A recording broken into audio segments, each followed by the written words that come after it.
네, 검경 수사권 조정 법안의 국회 처리 임박해 있는데 검경 양측의 신경전이 치열해지고 있습니다. 검찰은 국회를 상대로 한 전방위적 로비전을 전개하면서 최종 의견서를 제출했고 이에 맞서서 경찰 역시 반박 의견서를 제출했는데요. 검경의 국회 로비를 어떻게 바라봐야 할까요? 네, 오늘 이슈는 김성훈 변호사 그리고 유용하 한국외대 초빙 교수와 함께 자세히 짚어보도록 하겠습니다. 두 분 어서 오시죠. 어서 오십시오. 네, 안녕하십니까. 예, 안녕하세요. 네. 저희 연일 혹은 매주 이 검경 수사권 내지는 검찰과 경찰 간의 갈등 사안들을 다루고 있는데 오늘 저희 두 분 모시고 이제 해야 될 얘기는 국회에서 펼쳐지고 있는 이것도 갈등이라고 해야 되는 건지 아니면 정당한 어떤 그런 활동이라고 봐야 될지는 모르겠습니다. 아무튼 지금까지의 상황을 좀 저희가 짚어볼 텐데 일단 검찰부터요. 검찰이 국회를 상대로 전방위적 로비를 펼치고 있다? 이게 무슨 일인지 먼저 좀 정리를 하겠습니다. 이 검찰 위에 법무부가 있습니다, 그죠? 예. 예. 그리고 과거에 법무부 장관 박상기 장관 시절에 박상기 장관과 이제 행안부 김부겸 장관 시절에 이 검경 개혁안에서 합의한 거로 제가 알고 있습니다. 합의해서 장관끼리. 예. 그 점은 검찰의 의견이 반영됐을 테고 마찬가지로 또 경찰의 의견이 반영됐을 테, 또 청와대 의견이 반영됐을 텐데 이제 와서 이제 검찰이 국회에 가서 전방위적 로비를 한다라는 것은 이제 검찰이 법무부 산하인데 검찰 스스로 독립했다. 저는 그렇게 평가합니다. 그러니까 검찰 권력이 상대적으로 상당히 커지면서 이제는 스스로 주체가 돼서 자기 자신을 보호할 수도 있고 보위할 수도 있고 또 입법 과정에 로비까지 하면서 자기 자신의 해가 되는 법률은 예를 들면 로비를 통해서 안 되게 한다든가 아니면 더 득이 되는 기득권에 더욱 도움이 되는 법률을 입법안을 만들게 한다든가 거의 이제는 검찰의 정치화라고 우리가 물론 학계에서 그런 얘기는 많이 있었습니다만 검찰이 정치화라고 불러도 손색이 없다. 저는 그렇게 평가합니다. 그러니까 검찰이 독립적으로 뭔가를 해나가는 모습. 그러니까 크게 로비 방식은 두 가지로 정리가 되는데요. 그러니까 의원들을 좀 개별적으로 접촉해서 그 검경 수사권 조정안에 대해서 요청을 하거나 혹은 직접 작성한 그 최종 제안서를 국회에 제출하는 방식. 지금 이렇게 두 가지로 이제 검찰의 로비 방식이 이루어지고 있는데 현재 검찰이 주장하고 있는 이 검경 수사권 조정 내용 좀 어떤 것들이 있는지 짚어주시죠. 네, 몇 가지 핵심적인 쟁점이 있습니다. 처음에 가장 중요한 거는 수사지휘권 관련된 부분이고요. 기존에 이제 수사와 기소를 사실상 이제 검찰이 다 최종적으로 결정할 수 있는 권한을 가지고 있었는데 이번에 이제 패스트트랙에 상정된 안의 가장 핵심적인 내용은 기소는 검찰이고 수사에 있어서 상당 부분의 자율성을 경찰에게 부여하는 내용입니다. 지금 현재 형사소송법상으로는 모든 수사 지휘는 검찰이 하게 되어 있거든요. 그렇기 때문에 이 부분에 대해서 일정한 한도 내에서는 수사 지휘권을 강화해서 보완 수사를 요구할 수 있는 권한을 달라라는 내용이 있고요. 또 수사 지휘권의 일환이기도 하지만은 수사 개시와 종결에 관해서 관여할 수 있는 부분들을 만들어 달라고 했고요. 또 가장 핵심적인 부분이 직접 수사권과 관련해가지고 일정한 범죄 같은 경우에는 검찰이 직접 수사권을 행사할 수 있도록 수정할 필요가 있다라는 부분이고 그리고 이러한 것들을 경찰의 의무를 이행하지 않을 경우에는 원칙적으로 이제 징계를 할 수 있도록 정당한 이유가 없는 한 징계할 수 있다라고 되어 있는데 그게 아니라 정당한 이유 여부랑 상관없이 징계할 수 있도록 해달라는 내용으로서 사실상 이제 기존에 있는 형사소송법의 내용에 따른 수사 지휘권과 그다음에 보완 요구권 그리고 종결과 개시에 관한 권한들을 상당 부분 유지하는 것을 골자로 하는 그런 내용이라고 할 수가 있습니다. 만약에 그냥 이거 만약입니다만 지금 검찰이 주장하는 어떤 입장이나 이런 게 받아들여지면 실제 수사에서는 어떤 영향이 미쳐질 것이고 그거 좀 전망을 좀 해볼까요? 그냥 어디까지나 그냥 가정입니다. 네, 그래서 실무적으로 어떻게 되는지 좀 설명드리면 이해가 쉬울 것 같은데요. 지금 이제 검찰에 고소를 하더라도 보통 경찰이 1차적인 수사를 많이 담당을 합니다. 일반적으로는요. 수사를 하다가 이 수사 내용들을 중간에 담당 검사한테 보고를 하면은 검사가 그것을 보고 보완할 게 있으면 보완하라고 하고 아니면 그대로 진행을 해가지고 검찰이 송치를 하고 검찰이 이제 추가 수사를 하거나 아니면 그대로 해가지고 기소를 여부를 결정하게 되어 있죠. 지금 현재 체제가 그렇게 되어 있습니다. 지금 개정안의 내용에 따르면 이 부분에 있어서 상당 부분을 수사에 대한 결정 종결하는 것과 혹은 기소다 성취를 안 하고 그 상태로 그냥 종결할 수 있는 권한을 경찰한테 준다는 내용의 취지인데요. 지금 검찰이 제시한 안대로 한다면은 사실상 이제 기존의 형사소송법 안과 크게 다르지 않는 방식으로 수사가 진행될 것이라고 보시면 됩니다. 이 최종 의견서를 보면 그 보완 수사 요구 권한을 부여하는 범죄 이거를 법정화하자. 그리고 경찰이 검찰의 요구를 어기면 징계를 좀 강화하자 이런 것들이 담겨 있어서 이게 결국에는 수사지휘권을 좀 포기하지 않으면서 기존에 가지고 있던 우월적 지위를 유지해 나가겠다. 뭐 이런 평가가 나오고 있습니다. 이 부분에 대해서 좀 최종 의견서 어떻게 보십니까? 이건 이 요구는 더 강화되는 거죠. 검찰의 권한이. 이 징계할 수 있다라는 거예요. 검찰 말을 안 듣는 경찰은 징계하겠다라는 거예요. 이건 사실상 현재는 검찰의 기소권과 수사권을 분리해서 수사권을 경찰에게 주고 그 검찰이 기소권 갖는다. 이것이 이제 기본적인 원칙인데 그거마저 더해서 이제는 검찰이 경찰을 지배하겠다라는 것으로 저는 해석될 수밖에 없습니다. 이게 더 강화된 권한이죠. 그만큼 검찰의 권한이 센 건지 모르겠는데, 근데 실제로 지금 패스트트랙에 올라 있는 안이라든가 국회에서 논의되는 안을 보면은 엄격하게 기소와 수사권이 분리되어 있지 않습니다. 전혀. 검찰에게 절대로 불리한 안이 아니에요. 일부만 준 거예요. 그러니까 아직도 예를 들면 뭐 공안사법이라든가 선거사법이라든가 금융사법이라든가 이런 부분에 대해서는 검찰이 직접 수사를 할 수 있게 돼 있습니다. 현재 국회에 개출되어 있는 뭐 이번에 4+1에서 어떻게 되는지 모르겠습니다. 패스트트랙에 올라가 있는 안은 그렇게 돼 있단 말이에요. 그리고 또 예를 들면 경찰이 수사가 기소 단계에서 수사가 문제가 있다거나 재보완할 사항이 있다면 검찰이 다시 재수사를 요구할 수도 있고 재수사를 할 수가 있는 겁니다. 사실상의 이거는 수사 개시권과 종결권을 현재 안에 패스트트랙 안에서도 상당히 한 50% 뭐 제가 후하게 점수 드리면은 그 정도 수준밖에 안 돼 있는 것이고요. 특히 이제 제일 중요한 피의자 신문 조서에 대한 증거 능력 인정인데 이 문제는 왜 중요하냐면 이거는 지금 증거 법정주의 부분에 있어서 검찰이 예를 들면 형사 사건 같은 경우에서 다 신문 조서하는 게 증거로 채택이 된단 말이죠. 그럼 법원에서 증거가 채택되고 법원에서 그것이 예를 들면 판사, 재판부에 의해서 증거 능력이 인정되는 부분보다도 지금 피의자 신문 조사할 때 검찰이 조사하는 부분이 다 증거로 채택된다는 부분이 있기 때문에 이것은 상당히 이건 뭐 검경수사권 조정 외에도 굉장히 핫한 이슈였는데 이 부분들이 지금 논제가 안 되는 것 같은데요. 이런 여러 가지 부분들이 지금 검찰이 엄청난 권한을 갖고 있고 패스트트랙에 올라탄 안도 사실상 검찰의 권한을 축소하는 건 사실이지만은 그러나 갖고 있는 기득권들을 이렇게 크게 훼손하는 건 아닌데 이거에 더해서 아예 이걸 다 원상태로 복귀시키고 경찰에 대한 지배를 더 강화하겠다라는 안이 지금 검찰에서 제출된 거라 볼 수 있는 거죠. 그럼 유영하 교수님 말씀 받아가지고 제가 김성원 변호사께 다시 여쭙자면 아까 이제 검찰의 입장을 받아들여 준다면 상황이 현행이랑 크게 다를 거 없다라고 일단 평가를 해주셨잖아요. 그래서 그러니까 지금 현행 패스트트랙에 태워져 있는 이 수사권 조정 내용을 보면 수사권은 일부 경찰에 좀 양보하고 기소권은 검찰이 그대로 유지하되 기존에 만약에 이 검경 간의 관계가 일정 부분 좀 수직적이었다면 이걸 상호 협력적인 부분으로 약간 보완하는 측면이 패스트트랙에 태워져 있는데 검찰은 아니다. 우리가 어떠한 권한을 좀 더 현행대로 유지하거나 아니면 일정 부분 좀 아까 이제 유영하 교수 말씀대로 따르자면 약간 부분 좀 우리가 더 가져가고 싶다라는 표현이 가능한 겁니까? 그걸 정리하자면? 결론적으로 더 가져가는 내용은 아닙니다. 그렇습니까? 지금 형사소송법뿐만 아니라 이제 수십 년 동안 형사소송법에서는 검찰의 경찰에 대한 절대적인 지휘권을 인정해 왔고요. 그렇기 때문에 뭐 지금처럼 징계 요구나 이런 부분들도 굳이 명문의 규정이 없더라도 당연히 인정이 될 수 있었던 것이고요. 그래서 이제 특별하게 더 강화하는 내용은 아니고요.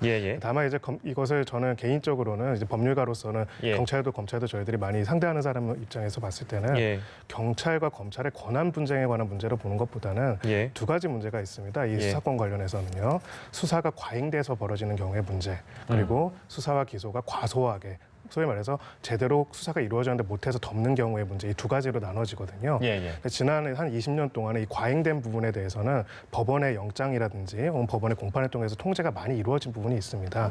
현실에서 많이 문제가 되는 건 과소한 부분입니다. 수사가 제대로 이루어지지 않고 일정한 특정한 이유로 인해서 덮어지거나 혹은 장기간 진행이 안 되는 경우, 대표적으로 이제 가습기 살균제 사건 같은 경우도 5년 이상 지연되지 않았습니까? 이런 부분에 대한 통제에 있어가지고 과연 이것을 어떻게 하면 이런 문제들이 발생하지 않게 할 것인가가 핵심적인 요소가 되어야 하고 그렇다면은 그것이 검찰의 권한을 강화하거나 경찰의 권한을 강화하냐의 문제가 아니라 그런 측면에서 무엇이 더 도움이 되는지를 봐야 하는데 지금은 이제 관점을 이렇게 하면은 검찰이 더 가져가고 이렇게 하면 경찰이 더 가져간다는 것 자체가 사실은 실제로 국민들의 이 개혁과 이것을 조정하는 안과는 사실은 좀 무관한 내용이라고 저는 생각을 합니다. 예. 그런 부분에 있어서 지금 보완 수사 요구권에 대해서도 검찰이 경찰을 지배하거나 혹은 그런 부분을 떠나가지고요. 예. 만약에 수사가 미진한 상태로 검찰에 송치도 안 되고 종결이 된다면은 예. 그렇다면 어떻게 보면 사건이 경찰 단계에서 덮일 수도 있는 부분입니다. 예, 예. 그런 부분에 있어서 검찰이 통제하는 것도 필요할 수가 있고요. 예. 반면에 또 이제 검찰 쪽에서 경찰에서 제대로 수사를 하려고 하는데 예. 오히려 어떤 수사를 계속 제한하거나 예. 보완 수사라는 명목하에 수사를 방해한다면은 예. 여기에 대해서 통제할 수 있는 장치를 만드는 것들을 하는 것이 좋지 예. 특정의 권한을 떼가지고 한쪽의 권한을 주거나 예. 특정의 권한을 그냥 한쪽에 독점시키는 것들이 더 도움이 되는 건 아니라고 제가 생각합니다. 너무 이분법적으로 해석해가지고 질문을 드려서 일단 내용적인 측면으로 봤을 때 이제 법률가의 입장은 이러하다라고 저희가 시청자 여러분들께 말씀을 드렸고, 요걸 그러면 좀 상황적으로 정치적으로 봤을 때 이제 정치권에서 문제를 제기하는 그 목소리를 제가 이제 유용화 교수께 여쭙겠습니다. 그러니까 지금 패스트트랙 그 당시 국회 대치 상황 때문에 패스트트랙 관련해서 이제 검찰 조사를 받아야 되는 수사를 받아야 하는 의원들이 지금 최대 100명이다. 근데 이제 검찰이 이렇게 국회에 로비하러 오면 아무래도 이제 국회의원들 입장에서는 검찰의 목소리에 아무래도 내가 수사 대상이라면 검찰의 목소리에 귀를 기울여주는 신용이라도 해야 되는 거 아니냐. 뭐 이런 목소리도 있고 해서 그러니까 일종의 이제 이거 협박으로 받아들여질 가능성이 있다. 이런 이제 의문을 제기하는 측이 정치권에서 목소리가 나와서요. 이 점은 어떻게 보십니까? 혹시 제가 영화 얘기를 좀 하면은 더킹이라는 영화 보셨는지 모르겠습니다. 아, 이제 검찰에 대한 얘기죠. 예, 네네. 거기 보면은 그 검찰 창고에 예. 하여튼 몇십 년간의 권력자들의 정보와 첩보가 있는 그 파일함이 쫙 있습니다. 예. 검찰이 언제든지 가서 그걸 빼낼 수 있고요. 그리고 정권이 바뀔 때마다 그 뭐 대통령 선거에 굉장히 관심이 있는 그런 장면이 나왔던 걸 예, 기억하는데 예, 예. 이 검찰이 이 권력의 갈아타기라 그러죠. 그걸 갈아타기를 하는 장면들이 계속 나온단 말이죠. 예. 새로운 권력이 들었으면은 그 권력에 순종하고 또 그러다가 또 다른 권력이 들었으면 그 이전 권력에 대해서 검찰이 또 보도의 칼을 휘두르고 예. 그러면서 검찰이 생존해 나가면서 기득권을 행사하는 예. 뭐 그런 검찰 그 영화의 스토리가 그런 것 네. 같고요. 예. 그래서 검찰은 선출되지 않은 권력, 더 킹이라는 이제 그런 예. 건데요. 제가 예, 예. 잠깐 해석을 했는데 예. 재밌으시라고. 예. 근데 이 수사 검사가 가서 국회의원들 100명 패스트트랙에 문제가 돼 있는 고발돼 있는 예. 이 사람들 상대로 이번에 검경 수사권 조정안이 되는데 예. 우리가 봤을 땐 좀 경찰 권한이 너무 세지는 것 같습니다. 그러면 국회의원들이 뭐라 그러겠습니까? 그리고 그 국회의원들의 어떤 그 국회 안에서의 뭐 말이라든가 입법 과정은 다 공개되게 돼 있습니다. 예. 검찰은 공개돼 있지 않지만은. 예. 그러면 사실상 검찰의 입장에 봤을 때는 리스트업이 되는 거죠, 다. 예. 제가 더킹이라는 영화를 말씀드린 것도 마찬가지로 예. 다 리스트업이 돼서 검찰 창고에 들어갈 수가 있습니다. 언제든지 예. 정치인들은 언제든지 검찰의 수사를 받을 수 있고 예. 항상 의리될 수밖에 없는 상황이기 때문에 이렇게 전면적으로 개별 수사 검사가 가서 이렇게 국회의원들을 개별적으로 만나서 예. 이렇게 로비를 한다라는 것은 이거는 진짜 작태죠. 예, 제가 봤을 때는 이건 예. 있을 수 없는 일입니다. 법무부가 있고요, 다. 예. 그 관할 부처가 있고 경찰도 마찬가지 행안부가 있고 예. 그걸 통해서 국가기구가 움직여야 되는데 이렇게 네. 한다는 것은 이거는 진짜 상당히 문제가 있는 것 같고요. 그래서 저는 예. 이 사실을 보면서 느꼈던 게 왜 검찰이 패스트트랙 수사를 아직도 안 하느냐. 라는 점에 대해서 의문이 조금 풀린 것 같은 느낌도 들어요. 아, 의문이 예. 오히려 풀렸다는 예, 말씀이죠? 그러니까 그거 빨리빨리 해야 되는데 왜 이렇게 안 했느냐라는 예. 문제. 이거를 혹시나 무기로 삼아서 아하, 네. 검경수사권 조정의 이제 막판 지금 입법 과정 아닙니까? 예. 이 부분에 검찰이 영향력을 행사하려고 했던 것은 아니냐? 예. 이거 제 느낌인데 예, 예. 그런 느낌마저 오늘 이 사실을 제가 언론 보도를 통해서 보고 나서 그런 생각이 듭니다. 예. 그래서 잘 아시겠지만 지금 검찰에 제가 조사를 해보니까 국회에 지금 검찰 출신 의원들이 17명이나 됩니다. 예.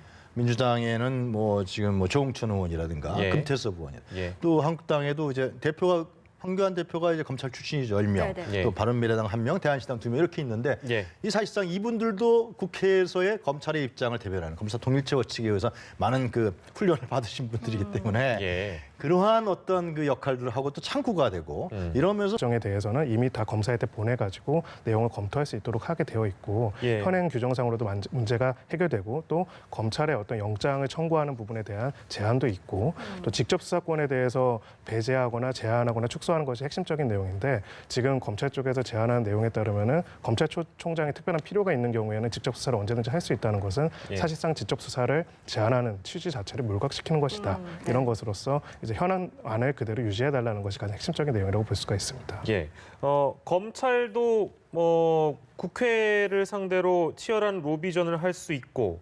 경찰도 더불어 했고 이렇게 동일선상에서 바라보기가 좀 어렵다라는 의견도 있고요. 그러니까 또한 어떻게 보면 이게 뭐 입법 단계에선 당연한 활동이다라고 보는 분들도 있고 해서 글쎄 뭐 양쪽의 시각을 또 어떻게 봐야 될지 좀 정리가 필요한 것 같아서. 아니 뭐 입법 활동에 있어서 사실 집단의 이해를 대변하고 집단의 어떤 이익을 관철시키려고 하는 것은 상당히 공학적 입장에서 봤을 때는 국민적 입장이 아니라 공학적 입장에 봤을 때는 지극히 당연하다.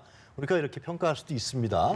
그러나 경찰도 마찬가지죠. 경찰도 지금은 권한이 검찰에게 다 넘어갔지만 실제로 해방 이후에는 경찰이 더 셌습니다. 혹시 이승만 정권 시대 기억나실 겁니다. 4.19 혁명을 경찰이 발포해서 예를 들면 경찰이 엄청나게 권력이 셌거든요. 그래서 1954년인가 형사소송법이 개정되지 않습니까? 그때 경찰 파쇼다. 그래갖고 경찰이 갖고 있는 권한들을 검찰에다 가져갔단 말이죠. 그래서 이 검찰의 권한이 이후에 이제 정치 과정을 통해서 더 비대해진 것인데 이번에 경찰도 마찬가지죠. 지금 우려하는 목소리가 상당히 있습니다. 김 변호사님도 지적하셨지만은 경찰이 스스로 잘 못하니까요. 이것도 이제 예를 들면 법제화, 뭐 지방자치 자치경찰제도라든가 지금 이제 로비를 하고 있는 이런 행정경찰, 수사경찰을 분리한다든가 이러한 그리고 뭐 공공변호사 제도라든가 나오는 안들이 상당히 많습니다. 실제로 그런 부분들이 관철될 수 있도록 하는 제어 장치도 마찬가지로 경찰에게 굉장히 필요하고 엄격하게 준용돼야 된다.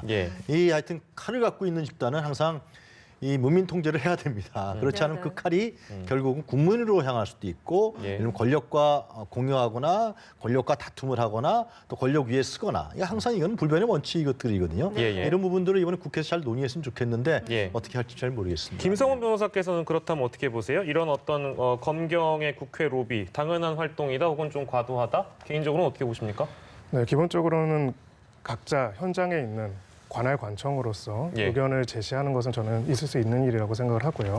물론 이제 그 의견서를 공식적으로 내는 것이 아니라 아까 교수님께서 말씀하신 것처럼 뭐 수사를 이유로 압박을 하거나 이런 건 당연히 있어서는 안 되겠죠. 근데 다만 저는 이제 이 논의의 과정이라든지 이것을 정치권에서 소위 말해서 소화하고 해독하고 해소하는 방식에 있어서는 문제 제기를 꼭 해야 한다는 생각이 듭니다. 약사회와 의사회가 서로 다투는 사안은 아니지 않습니까?